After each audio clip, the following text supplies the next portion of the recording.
Hello, hello, hello. Welcome back, pleasure seekers. Okay, so I have such a treat in for you today. My guest speaker and the interview that I did was with the fabulous April Davis. Now, April Davis is a powerhouse woman. She's a compelling speaker. She's a creative consultant. She's a visual artist and a wordsmith, and she's been featured in a number of magazines, podcasts. You know it because I don't have not badass women on this podcast. So, of course, she's done all the fabulous things. Now, the cool thing about April and what she's done is she's created this entire thriving community of people that feel safe being able to start tapping into their cycles, to be able to feel empowered, understanding the female body.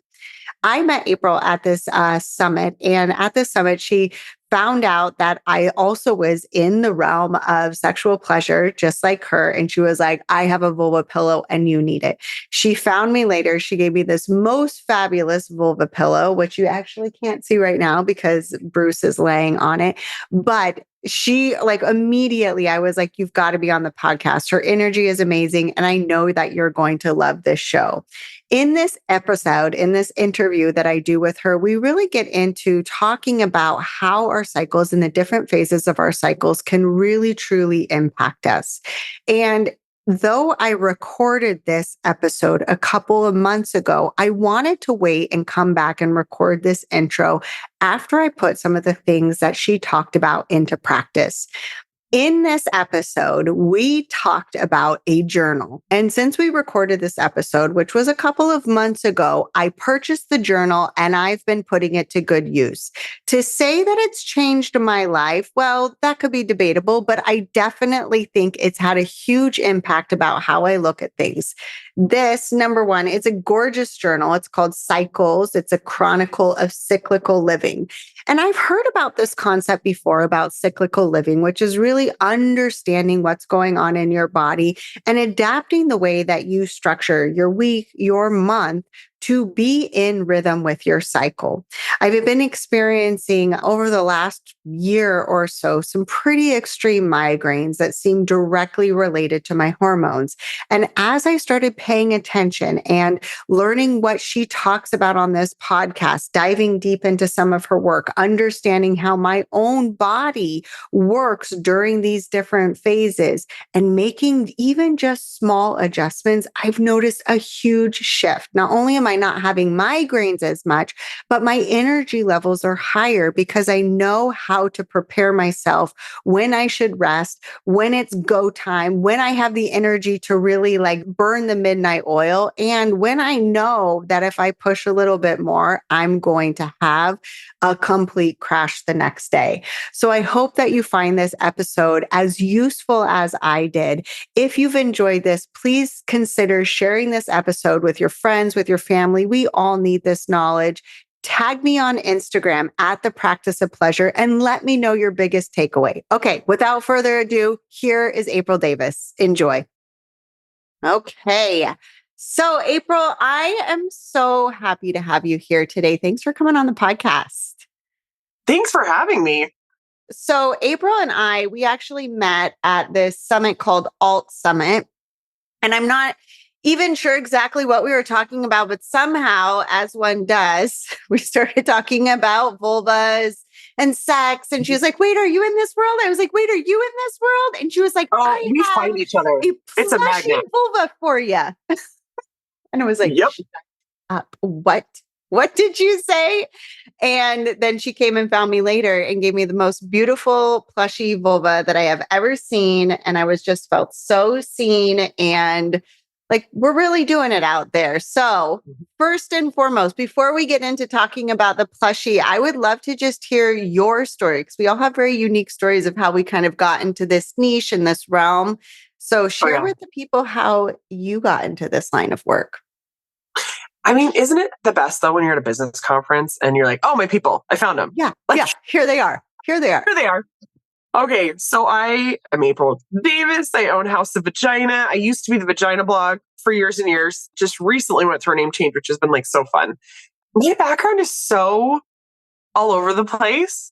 I always really loved this stuff. Like I was the kid like checking stuff out from the library when we were there for like school stuff and reading everything I could get my hands on and very naturally curious about the female body specifically and sexuality and also like just women's health, like menstruation, pregnancy, birth, breastfeeding, all these things were just favorites. And Yeah. so I did emergency medicine in college. So kind of got that like light medical background. And a couple years later, after I had my second, I was like, I really think I want to dive into doula work. Yeah. Like I just think that that's where I belong. So I mentioned this, and another woman I was talking to was like, "Oh, we are looking for doulas," and I was like, "No way."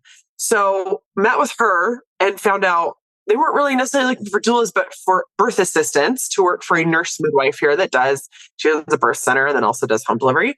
And so I started working for her as a birth assistant. And as a birth assistant, you're very much like a doula and also an extra set of hands for the midwife. So it's very cool to get to use a lot of my emergency medical training, in that way. But it's fun. Once you start hanging out with birth workers, the next thing you know, you're like tracking your cycle and you're talking menstrual products. And I had already stumbled into menstrual discs. Yeah. And so I was using those, but like I learned so much more about cups. I learned so much more about fertility charting. And then naturally with all that too came a lot of sexuality education. I happened to meet a sex therapist named Kristen Hodson, who I adore. We met in the birth world, but I went on to become good friends with her. And she's been very much a mentor to me through this as well. So I have gotten to attend like the Rocky Mountain Sex Summit, which is really cool. It's this whole group of sex therapists and educators. So I've just been so lucky on this path of finding, really all this information about sexuality and women's health. And let me think, 6 years ago. So a bunch of stuff happened in my personal life. I had to retire from birth work, which was rough. Mm-hmm. And I was like, what in the world am I supposed to do with all of this information? I know more about vaginas than anyone should know, Yeah. And so naturally I was like, I'm going to start a blog. I'm going to start a blog and I'm going to start telling everybody all these things and I'll do a podcast. And anyway, so that's how this work was born. So I just went back to school and finished my bachelor's in psychology. I'm hoping to go back and do a master's and then a doctorate. I really would love to explore sex therapy. And then also I love the idea of teaching university. Yeah. So my human sexuality class was like one of my absolute favorites. And she's like nearing retirement age. And I was like, if I can just get school done. Yeah. Then I can just fill this void in this school. Yeah. Please put me in. I know. So I love it. I love it. So going back to your gateway drug of like the doula and the birth, because I always think we have some sort of like thing that brought us in. What was it about your own experiences with birth that really had you pique interest? Because some women can go completely opposite way, right? So I'm curious because you're like, oh, after having mine, then I was interested. Why? What I love this question so much. Yeah. So my first birth, I had gone in as prepared as I could without really I'd never seen childbirth really. Yeah. I did like one and I knew enough to hire a good doctor, but I didn't know much beyond that. Yeah. And so I went into my first birth. I actually had a really wonderful experience. Everything went so well, but I'd had an epidural, I had a male OB, and he took really good care of me. So like, it's not even that I had a negative experience, but I kind of walked away from it. Like, I think I could do this differently. Like, I think I think we could elevate this experience more because I felt like I missed out a little bit being numb. And also I think I might actually have an aversion to it. I don't like epidurals personally. Yeah. And so with my second, I was like, okay, I'm hiring a nurse midwife, but I still want to do it in the hospital. So we're going to do it in the hospital. And, I want to try and do this, and this. And I had the most incredible birth experience. And I left there so empowered. So it's like hard to describe how incredible it was for me. I think it pushed me into like making full peace with my body. I feel like it changed, like my husband was so in awe of me. So it was like so amazing for our relationship. Not that he wasn't when I had my first two. I feel like that's there no matter what. Right. But it was so empowering for me. And I think so much of that was just because I was empowered and I was consenting to everything that was happening. I was making the decisions and from an educated place. So I don't even think birth has to look a certain way. I think it's how you're treated when you're in labor, how you're Yeah. treated when you're pregnant, the feeling like you got to make decisions instead of feeling like a victim to the system.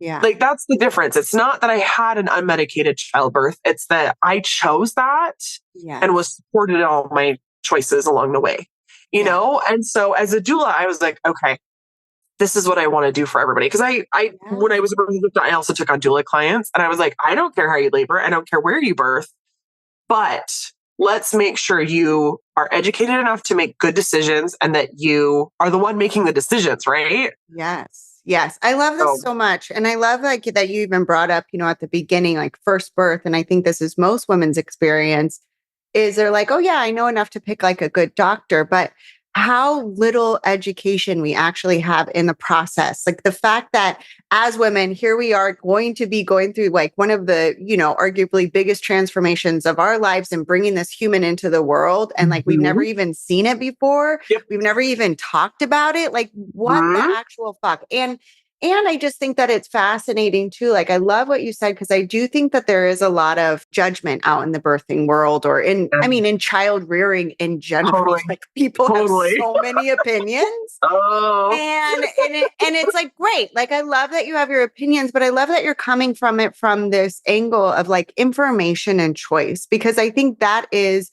truly the key to so much of this is there's yeah. going to be a version, especially to the population of women that didn't grow up talking about this in their house. They're not really Mhm. talking about it in their circle of friends or women of like, oh, but if I learn about this, you're going to push on a home birth or you're going to push Yeah. eating my placenta afterwards or Yeah. something like in their Yeah. brain. That's going to be this horrible, crazy Yes. thing when they're like, I just want to go in and come out with a baby, Yeah. which is fine, but like, know why. Like, make your choice, Yeah. like you said, with like informed consent. That's very Mhm. different.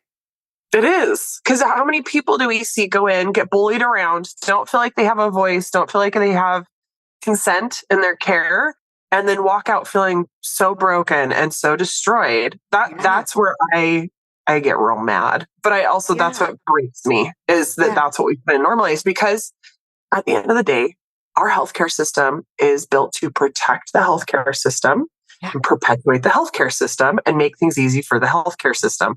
Yeah. It's hard because like people want to assign so much morality to that. And I'm like, yes, there is some morally problematic things happening, right? Yeah. But they're also a business and they're trying to run a business. It is a Yeah. lot easier to take care of people if they are drugged and in a Yes. bed where they have to stay and they can't move or go anywhere. That's a lot easier to take care of. If we can put them Yeah. on a schedule too, even better. Yeah. So, you know what I mean? Like, you got to look at Well, both and sides. it's also predictable, right? Like humans want Yes. predictability, especially Yep. doctors. I mean, when we look at like, I also was, on the track to like becoming a doctor and like, and so I know the brain, it's the high achieving. We want a syllabus for life. We Yeah. want to know what to expect. We want Yeah. to know what's next. And Yep. so coming into something like birth that can be so unpredictable, it's like, how can we minimize the variables here? How can like Yeah. we really reduce and try and control the outcome that we can have control over? I know. Otherwise, it's going to be a shit show. Yeah. I know if I break your water, in Yeah. 24 hours, you have to deliver that baby. So now I Yeah. put you on a 24-hour clock. If I put you on Pitocin, I can guess you're probably going to deliver in this amount of time. But if you don't, I get to C-section in 24 hours no matter what. So Yeah. we're good to go. Like Yeah. it makes complete sense. The doctors are not bad guys. Yeah. Yeah. They're just trying to run businesses and survive. But that's not conducive to childbirth. No, no. And it's like when we look at the beginning of this, like it's like they're not bad guys, but when they started this and the intentions behind it and all of that, I think that's up for question. But like where it's gotten to now, it's not like anybody is out there trying to make your life worse or horrible. No, We also no. just have to look at the education of even that doctors get, right? Yeah. Like I think that's crazy. It's so masculine minded too. Yeah. Like Yeah. I want it scheduled. I want it to happen. And it's just like, oh no, birth is a feminine thing. Yes. It is winding. Intuitive, It's like you feel intuitive. the It's all over the energy. place. Yes. Yes.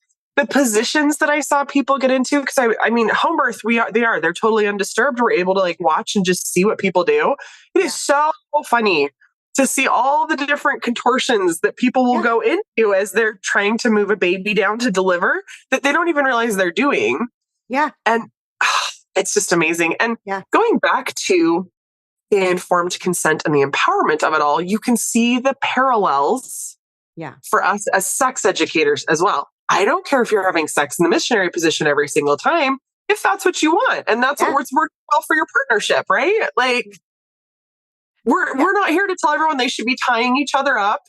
You know, that's what a narrative is found in the sex world. Like or having sex every single day, and all this, doing all the, like pushing this BDSM narrative or all these other things. I've had people like, I don't want to. Even therapists, well, like I'm not really into anything goes, and I'm like, neither are everyone working in sexuality education and therapy. What are you talking about?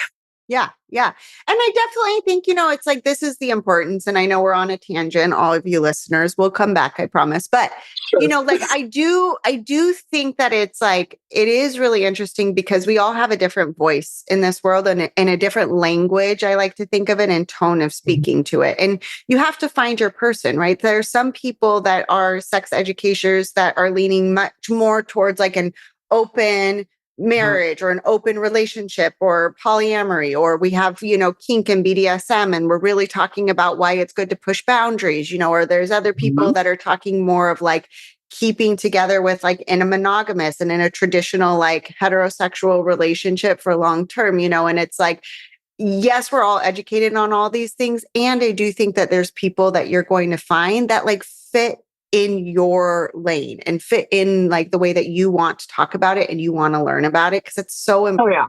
It's just like going back to the birth thing. Like I'm not going to learn as well. You don't have to do the home birth in order to have an empowering experience. Yes, exactly. You don't have to be participating in BDSM.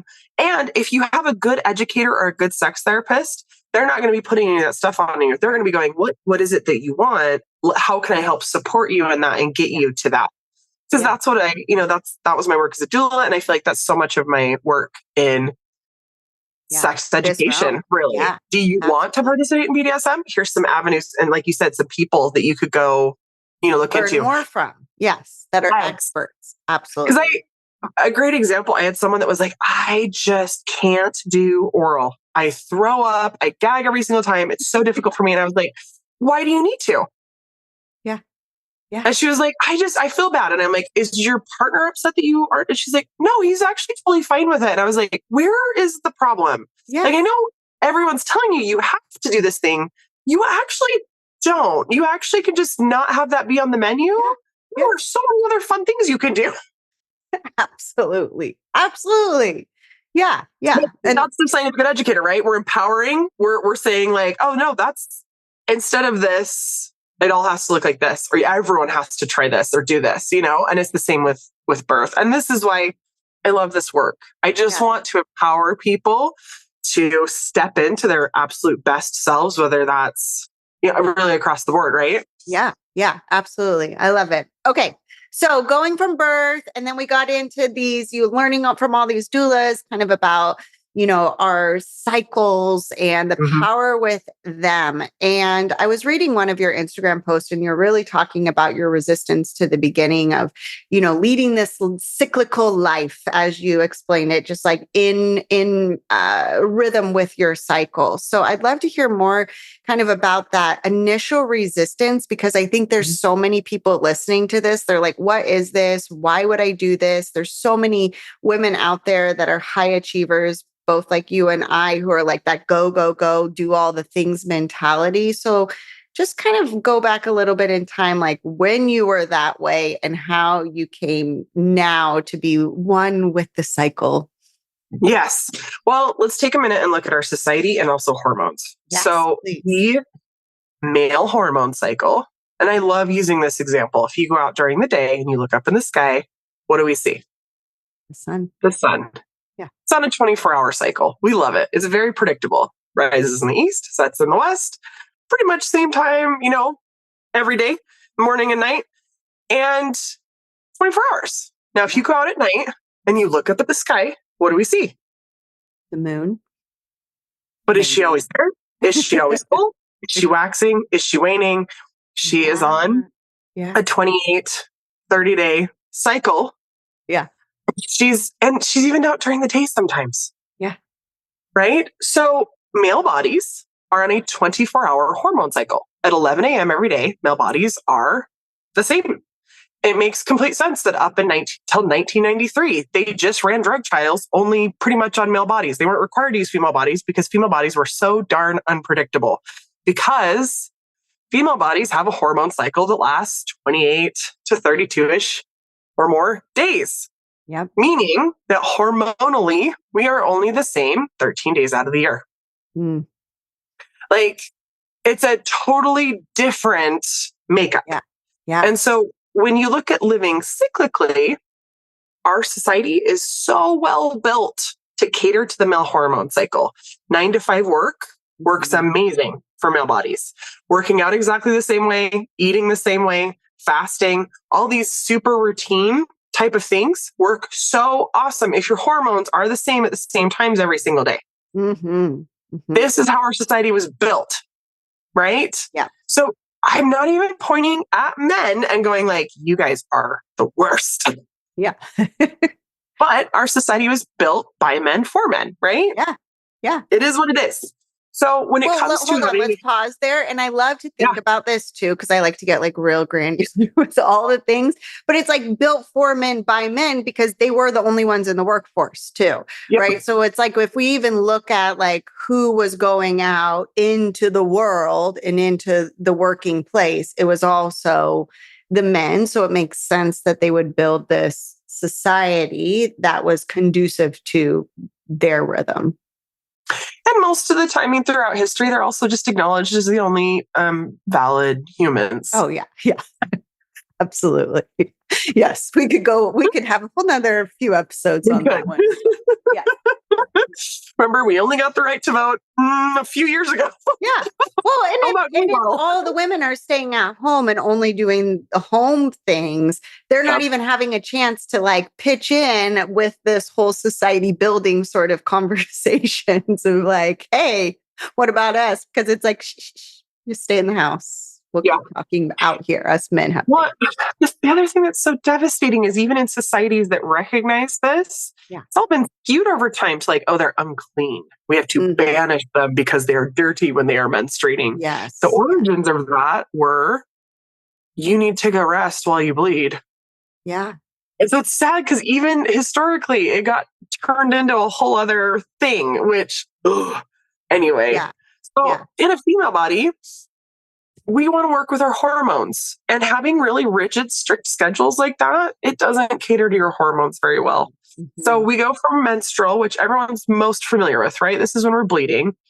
Typically when we're bleeding, that's considered our inner winter. We love to hibernate. We want warm foods. We're tired. Our energy's lower. We need more sleep.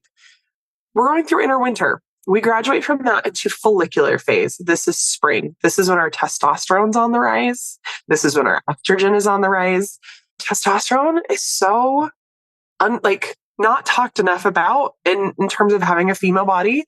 But so much of the reason that as we go through our cycles, this is the week that people feel like they are killing it. I got my meal prepping done. I stayed on my schedule and it wasn't hard. I'm doing such a good job. So I see people hit that follicular phase, enjoy all this energy. They've got all that testosterone to support like really living, that masculine life and breathing life into their masculine energy. That peaks at ovulation. This is our inner summer. Mm-hmm. We have this wonderful libido burst. We got tons of energy. We're hungry. Like, life is good.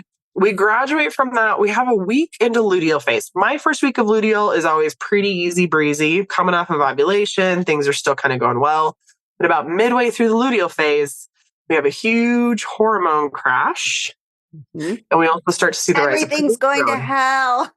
Everything is bad. I am failing. Yes. A week ago, I was able to stay on my schedule. I was able to do routines. I was able to stay on top of the housework and the meal planning and the working out and the working and I must be failing. And this is why I became so passionate about talking about cyclical living, because I got so tired of feeling like a failure myself and also seeing fellow people around me feeling like they were failing. When in reality, we are keeping ourselves to expectations that don't really make sense for a female body. Yeah. Like, we need to live cyclically. We need to adjust how much we sleep, how we work out, how we eat. Like, as we move through our cycle, if we want to cater to healthy hormones. Mm-hmm. Mhm. Because how many people do we know that are burning out? Yeah. Yeah. Exhausted, dull, tired, hungry. Yeah. I just see it over and over and over again. All of our exercise science, all of our dieting, all this, so much of this is done on male bodies because they're an easier control group. And because of that, we're then trying to apply that information to our female bodies and then wondering why we're so tired. Yeah. Yeah. And that's why. Yes.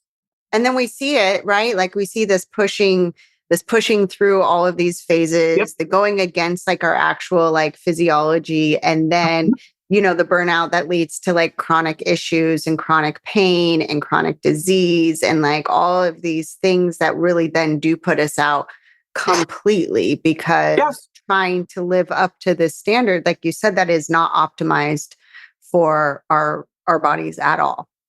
Yeah. Yeah. Yeah. Okay. So So, that's why I and I love it. love this. I just really want to pause and emphasize this for other people, like, because I see this all the time with my clients as well, right? And also experience it myself, where it's like, Yeah. business sucks. Everything is falling apart in my business. I'm not disciplined. I can't follow through with anything. I hate, like, I'm like, I probably shouldn't be a mom. I probably shouldn't Yes. be a wife for sure. Like, Yes. I Yes. need to just be in the woods. Like that is Yeah. always my go-to. Like I And need to be in the also, woods with the I think I fairies and the might gnomes. hate my husband, Yeah. actually, or I really don't like my children. Why did I No. do Why did I do this? Then it's like, oh, because I'm a coach and I'm aware of all of this stuff, I should be Mhm. able to work my way out of it. I should be able Yes, to feel good and just totally. like lean Well, into it's never this ending. energy. And then it's just like, then you just pile on a whole pot, shit of shame on top of Oh, yeah. all of the other stuff. When every time I'm like, wait, and then my period starts, I was like, oh, right, this thing. There Saved we my are time. again. Here you are. That's why Well, those thoughts were there. the flip side of this, too, Yeah. not only can we pull out of the shame spiral, we Yeah. actually can optimize for this. And Yeah. that's what I love to teach. Tell us So, more. the Please. reason that I survived college with 3 children and full time work Yeah. was because I optimized my cycle. And Mm. so I really like a lot of trust, which is Yeah. something that we're taught to have in female bodies in our society. Yeah. And so you have to jump that hurdle of like, okay, I can trust women, Yeah. which includes myself. And then you have to really jump into that. And I can really trust myself, which Mm. looks like in luteal phase, when you recognize that you're tired, when you recognize that it's hard, it means saying no. Mm. Maybe Mhm. that buzzy, wild nesting energy that we get sometimes. Yeah. And saying, no, I'm not gonna dive into a project only to get burnt out halfway through and exhaust myself completely. I'm not gonna do that. I'm not gonna pick a fight with my husband over absolutely I'm nothing because I laughing decided that so we don't hard like each because other. this was literally me. Like, I was like, girls, we're going to redo the entire basement. And That one. Yep. it's like halfway. And like There it my is. other living room, halfway painted from like 2 months ago during luteal phase. Like, it's just been sitting there. Like, there's so many halfway house projects that I So this got is gonna be so tough. pumped about. I use the garage. So, Yeah. right. So luteal, you're gonna walk out, you're gonna look at the garage, you're gonna be furious, right? The Yeah. garage is a huge mess. Yeah. Cannot believe we gotta like get this bad. This is Yeah. obviously my husband's fault that it's this Yes. bad. Yeah. And Yeah. I must clean it right. Yeah. So we start tearing apart the garage. We're in a rage cleaning Yeah. too, which is never good. We Yeah. go completely nuts. We get halfway through. We get exhausted. We end up having to wait a couple weeks. We don't really get follicular phase energy because we wore ourselves out so bad during luteal. We didn't rest during when we were bleeding anyway because we had things we had to get done. We Yeah. don't really get the energy burst because we're exhausted. And then we just get madder and madder. Next luteal phase hits and it's like, oh my gosh, we still haven't done this. Now, there's a better way. You Please go out, tell all the you people. notice that the garage is a disaster, and you also recognize I'm in luteal phase and I can say yes to very, very small projects right now. Mm-hmm. Like cleaning out a junk drawer, that is great luteal phase energy stuff right there. Yeah. That buzzy nesting stuff, clean out a drawer, not the garage, Yeah. a drawer. Yeah. Tackle your kids' backpacks. That's it. Tackle the backpacks. Like that's because why not use that, but not for the garage? Yeah. You're in luteal. Yeah. Go, I recognize that I am very upset by this. And I know it's just going to be a fight and I'm going to wear out when I do this. So I'm not going to dive into this right now. I'm going to sit on this rage and I'm going to go for a long walk instead. Or clean out a junk drawer. I'm going to let it simmer for a second. Then we go into menstrual. Menstrual, you are so in tune with yourself. You are so intuitive during your menstruation. This is when I would plan my life because luteal brings everything to the surface that you're mad at. Yeah. If you can hang on to that in a healthy way and move into menstrual, you can re-examine all these things that you're mad at and go, where do we need improvement?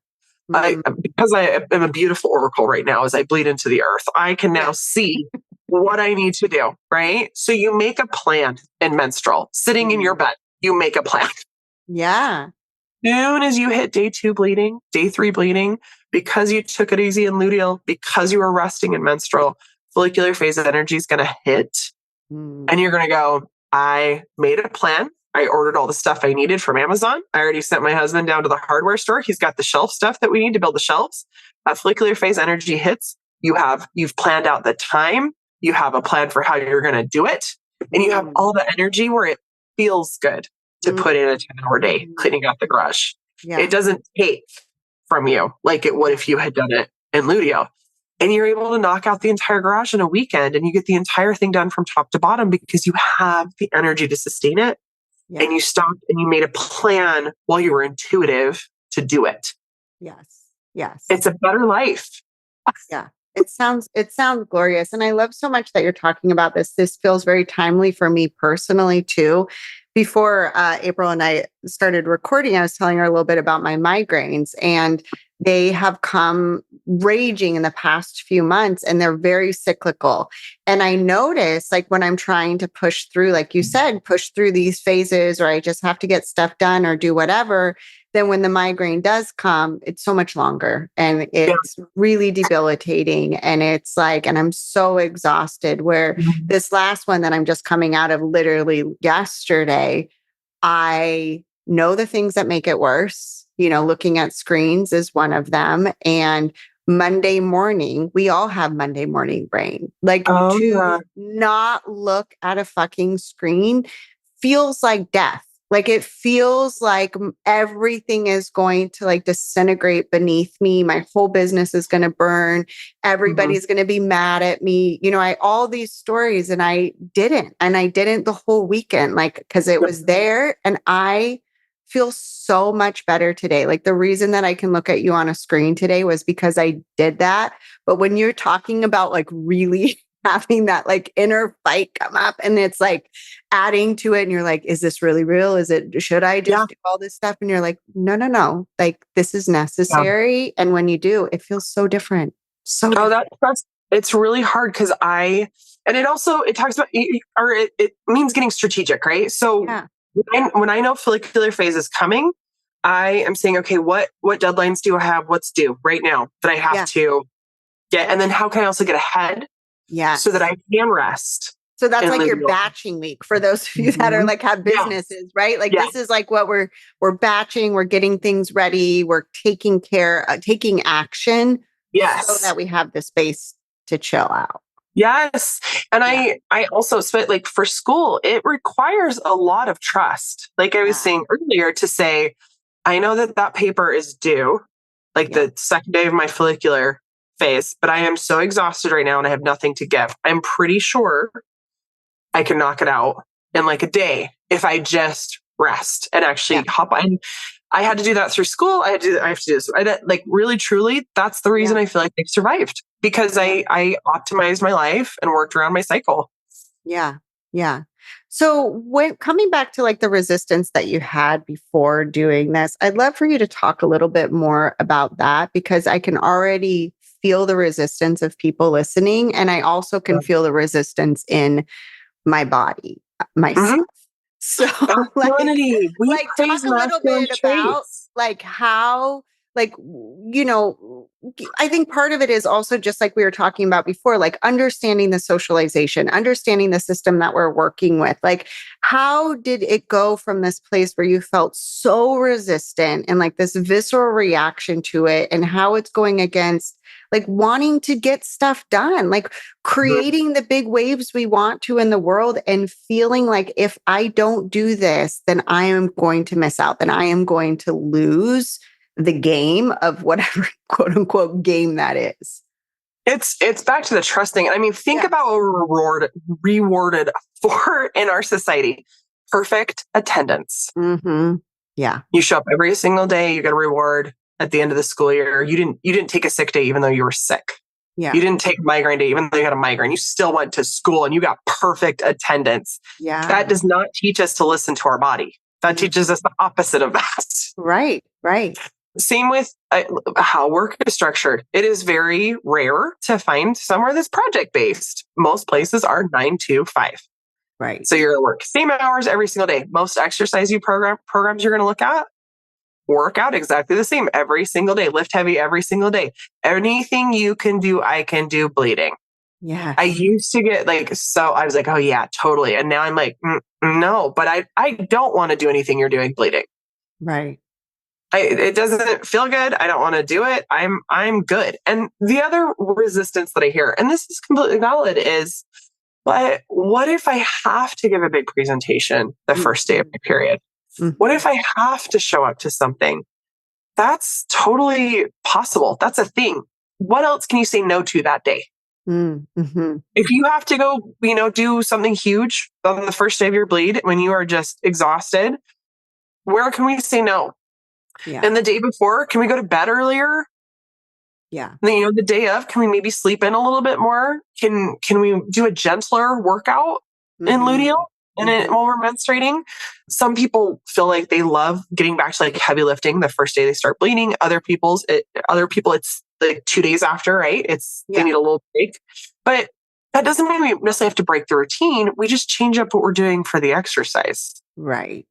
Yeah. But this is not the messaging that we received growing up, and it still isn't the messaging that we receive in the world. I've never, that I can remember, been praised for someone saying, good job listening to your body and respecting your body's needs. Yeah. Yeah. What do we get praised for? Good job hitting all those deadlines, even though they were impossible. Yeah. Good job showing up every single day. Good job working yourself until you're completely burnt out and having a nervous breakdown. Yeah. Good job talking yourself back into the energy. Good job, like not quitting. Good job not micro quitting. Like that's the other thing that it's like a buzz thing right now is like every day, like if you don't do this, then you're micro quitting on your thing. So it's like even in these worlds that are, for female empowerment, for women empowerment, we're still using the same kind of like masculine talk to like go against what's actually going on with our own bodies. Totally. Yeah. And I'm very Jungian in this way. I feel like we all have this masculine and this feminine energy. And that's the thing. I'm looking at our very masculine society going like, let's bring in some more feminine. It's actually really great. We actually get just as much done, just in a different way, or even maybe more done, but there's more naps. Yeah. Yeah. Yeah. Yeah. Like, who doesn't want that in life? The more, because I was so in my masculine in my younger years. I loved being praised for any masculinity. I loved being praised for masculine traits. I felt so at home in our very patriarchal society. And it was weird because the more I got into to birth, the more I saw the power in femininity, the absolute power in women, the more I was like, wait a second. Yes.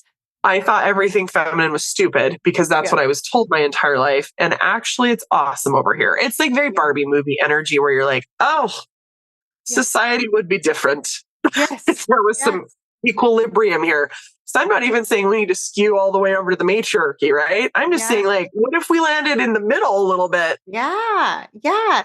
And I think that you're definitely not alone, with that aversion, I think, to femininity, because it is what we're praised for. It is what we get validation for. It is, like you said, hitting deadlines, doing like working really hard, showing up in all areas, being the superwoman. And so often, I mean, you even take a look at the classic Legally Blonde, and just like the Mm-hmm. idea of what we think femininity looks like, right? Which is Mm-hmm. like frilly pins and pink this and pink that. And so instead of like femininity actually as being in your power, which is means listening to your body, Yeah. what you can. Yeah. Okay, so switching gears a little bit because I want to be respectful of your time. I also love you because you are a sex educator. You talk a lot about, also sexuality as it goes along with a menstrual cycle and stuff. And I loved one of the posts that you had on your Instagram. And by the way, everybody should follow April. She is at Haus of Vagina, but it's spelled very fancy, Haus. The Of German. Vagina. Yeah, yes, yes. So we put a little German in there, and you should follow her. But you did this post that I love about different desires and different being a higher desire partner and how that isn't represented a lot, especially in these conversations.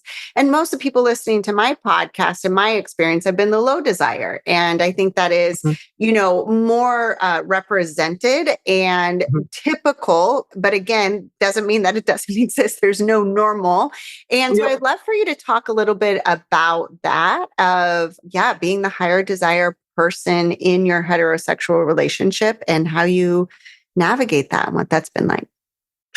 It has been so interesting because I think so many women, especially in heterosexual relationships that find themselves as the higher libido, don't quite know what to do because we've been socialized to believe that men are horn dogs that will just chase you down and have sex with you any moment. They want it all the time.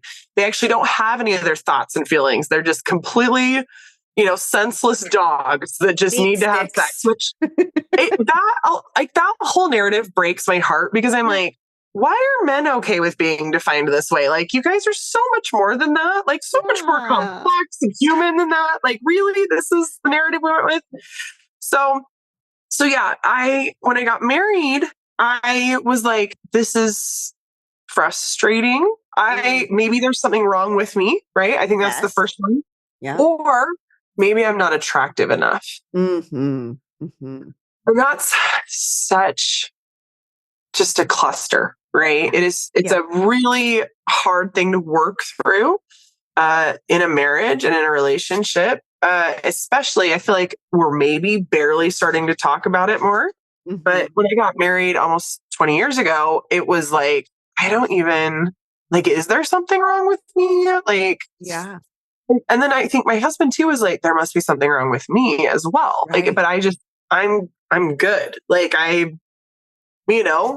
So we have different libidos, which mismatched libidos, I feel like, is really common in marriage. So I think most people in long-term relationships, most people can kind of understand what that looks like. It is so rare to partner up with someone who wants to have sex at the exact same times that you want to have sex every single time. That ability is so ridiculous. Like the fact that would be the standard or we expect that is like just mathematically makes zero sense. It makes zero sense. So I think most people can understand mismatched libidos, but when I talk about it, it is interesting. I get more maybe sympathy almost. Mm-hmm. Whereas I feel like men that have higher libidos than their partners, it's just like, oh, you just need to deal with it. Yeah. Yeah. What's your problem? And I'm like, it can be just as hurtful to them. They might feel just as unattractive. They might be just as and so I think it's been really powerful for me to have this perspective in a lot of ways because I can kind of speak to both sides of things. And because I've been through things like childbirth, breastfeeding and stuff where I've had my libido dip lower than my husband's, I've been on the flip side of it. I'm like, oh, this is hard too. Yeah. Yeah. It's really difficult, really, really not being interested in sex. Yeah. Yeah. Not wanting to and having to let my spouse down because I just really am not feeling it right now, Yeah. Yeah. So anyway, one analogy, I guess, that I've used that helped us a lot. So I was so lucky. We were able to go into therapy and marriage counseling pretty early on in our relationship before really big, strong walls were built around this topic. Because I think a lot of people's go-to is to get kind of defensive or shut each other down or even use it against each other, weaponize sex a little bit, right? Yeah, oh, well, if you're not going to have sex with me, whatever I want. Yeah, make it transactional. So if you're hearing this and this sounds like you, go to therapy, work with a sex professional earlier rather than later, so that you don't build those walls. But I went in and I realized that so much of my attachment to sex specifically was validation. It was love. It was all of these things. And I kind of had to pull back on that a little bit because putting so much weight in it of like, well, if you don't have sex with me, that means you don't love me. Yeah. We're doomed forever. We're doomed. This is the worst. Putting that kind of weight on it was too much, right? Whereas if I can look at it and go like, I mean, it's like we say that and we can giggle about it now, but it feels so real, right? It's like, it's so normal in any kind of relationship, especially in heterosexual relationships, to create this codependency where sex does mean validation, or I'm desirable, or you love me, or we're emotionally connected, or you were going to be okay. Like, I think that's another thing. Like, we're going to make it because we're still having sex. Like, there's so many like stories that we attach to what that, P and the B could mean. Yes. Yeah. To frequency, to quality, to all these things. Like it is a lot. Yeah. So you have to untangle that web. Yeah. And realize that sex is just this fun way that we can physically connect with each other. And that's all. Yeah. It doesn't have to be. So once I pulled back a little bit that way, and then also recognize like, there's maybe not anything wrong with me. Actually, just my husband has a lower libido than I do. That's all. It's not, because it inflamed. Like I was coming off of an eating disorder. So immediately like that, it was a lot to untangle. Oh, yeah. That's perfect storm. Yeah. But I have a reel about this, and it's one of my favorite analogies to use, where I'm like, it's a sandwich. Yeah. You go to the kitchen, you call out to your spouse and go, hey, I'm making a sandwich. Would you like a sandwich? And if they say, no, I don't want a sandwich right now, you're not personally offended and hurt. Like, you're not like, oh my gosh, I cannot believe. So then, cool. Are you okay if I come sit in bed next to you and eat a sandwich? Would that bother you? Do you want to watch me eat a sandwich? Or maybe I can go eat my sandwich in private if that's weird for you. Yeah. Because either way, I'm eating a sandwich, right? Yeah. I'm in the mood for a sandwich. Yeah. And also, like, I'll tell you, like, if I get halfway through my sandwich and you decide that you want some sandwich, you're more than welcome to come take a couple bites of mine. I'm cool with that. Yeah. Yeah. Right? So once we figured this out, and I kind of also, because my other problem too is like, I'm a huge advocate for mutual masturbation in relationships, discussing with each other what you're comfortable with in terms of masturbation. Yeah. Because at this point, I'm like, I would like to have an orgasm today. Yeah. If you would like to be part of me having an orgasm, I would like to invite you to be part of that. Yeah. If you are not interested in orgasms today, fine. But when I was putting all of that on him, when I was putting all of my libido squarely on his shoulders, all of my orgasms squarely on his shoulders and saying, you have to provide all this for me. And like, I have to feel loved and validated by all this. It's a lot to ask of a partner. It's a lot to put on them. So when I took a lot of that off of me and took ownership of it myself, because I'm such an advocate for owning your own orgasms, whether it's partner intercourse and sex, whether it's solo stuff. You should be the one advocating. You should know how your body works. You should be the one making an orgasm happen. If your partner goes before you, you go, oh, that's okay. This is how we're going to finish me. Yes. Yes. 100%. Like all the claps and applause back here. Yeah. Don't fake it. Get off. Yeah. But it's the same with your libido. If your libido is way higher, you don't need to be resenting your partner because they don't want to have intercourse with you all the time and don't want to be part of it. Take care of things, meet your own needs, and make sure that everyone's on the same page about it. Because the problem lies in the not talking about it, the complete lack of communication, the lying about it, the sneaking around about it, the not talking about it. We don't learn how to talk about these things. There's nothing wrong with going to lunch with your husband, partner, whoever, and saying, hey, I wish we were having sex more. Or actually, I'm feeling like like, you're just asking me for sex all the time and I don't love how it's going. And I wish it was more like this, or I wish it was more of that. Or you can have those and you don't have to put blame on them either. It's just like, I don't like how it is right now. What are we going to do to work through this? Yeah. Because you're going to go through seasons in your relationship. You're going to have sexual seasons. You're going to maybe have kids. Sex is going to be different through pregnancy, breastfeeding, young kids. Are they in your room? Are they in their own rooms? Like, there's going to be seasons through all that. Teenage kids that can hear. Teenage kids never go to bed. Yes, or never go to bed. Exactly. Grief is going to change your sex life. Yep. Loss is going to change your sex life. Health problems are going to change. Being in the Pacific Northwest and never seeing the winter and summer are going to change your sex life. Yeah. So you're going to go through all these seasons naturally. You probably need to get comfortable talking to whoever you're with about that. Yeah. Because you'll have so much more fulfilling sex life if you do. Yeah. I love this. Yes. Thank you for sharing that. I think it's so important. And it's so much of what we, talk about in our communities, on this podcast, I know on other people's podcasts. And it's communication is key. Having these conversations about it, getting comfortable, which is so challenging because of the way we've been socialized around these topics, to just be like, it's okay to talk. It's okay to have these conversations. And we can't actually create the kind of love lives that any of us want, where we're feeling like, in charge of our own orgasms and not codependent on each other and not throwing tantrums when we don't get our own way if we're not having clear communication about it from the beginning. Yeah. So, and it's never too late. Everybody out there. It's never too late.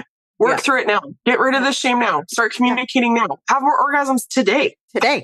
Yes. Right now. We're advocating for all the orgasms. Oh, I love it so much. Okay. So tell people where to find you, how they can follow up and hear more of your incredible wisdom and maybe start their own cyclical journey of their own. So you can find me over at Haus of Vagina. And like she said, that's HAUSOVVAGINA on Instagram. That's definitely where I hang out the most. So come follow me. And then I do have a podcast. I will hopefully be coming back for a third season sometime soon. I'm working on it so hard. Work on your cycles. I mean, just like that's what I do. If you want to learn more about your menstrual cycle, I actually sell a gorgeous journal that teaches you how to live cyclically and then actually has a day-by-day practice. It's super cool. It's undated, so you can dive in whenever you want to. Has a gratitude practice and a goals practice along with it to help with this optimization that we've been talking about. I'm going to buy it literally right after we get off this call. It's my actual favorite. I mean, it's right up there with Ruby. Those are my two products. I have an amazing plush vulva for education purposes. And that's if you are in the education space or even just a parent that has children, Ruby is such a handy tool. She's the full VCVC. So vulvar, clitoral, vaginal complex. So we have the full vulva with like holes and everything. And then we have a removable clitoris. So you can actually see all the different parts and pieces of the clitoris, because we don't talk enough about her either. No, we absolutely do not. My older daughter is a little like embarrassed about it, of course. And then my younger, who's like very much like me, she's like, and like every time her friends come over, they're like, look at this. And this is what it really looks like. That's exactly my daughter's too. My older one is like, please don't talk to anyone. Stop. Don't get near them. And my second is just like, my mom loves vaginas. Yeah. Yeah. She talks about them all the time. But then it's funny because my older's starting to like see that maybe it's kind of cool. So she's going through sex education. The first round of it, they do it like every year, different phases, but her first part of it. And she was like, so my mom actually, and then she's like, do you think that this would be like helpful? Like Ruby would be helpful to take to school? And I was like, well, you can ask your teacher about her. I could send her pictures, but I think so. It'd be so cool. I know. I'll let you know if she goes into school. Please do. I love it. I love it.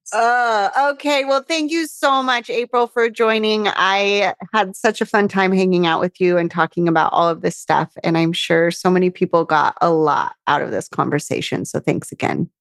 Thank you for having me. Of course.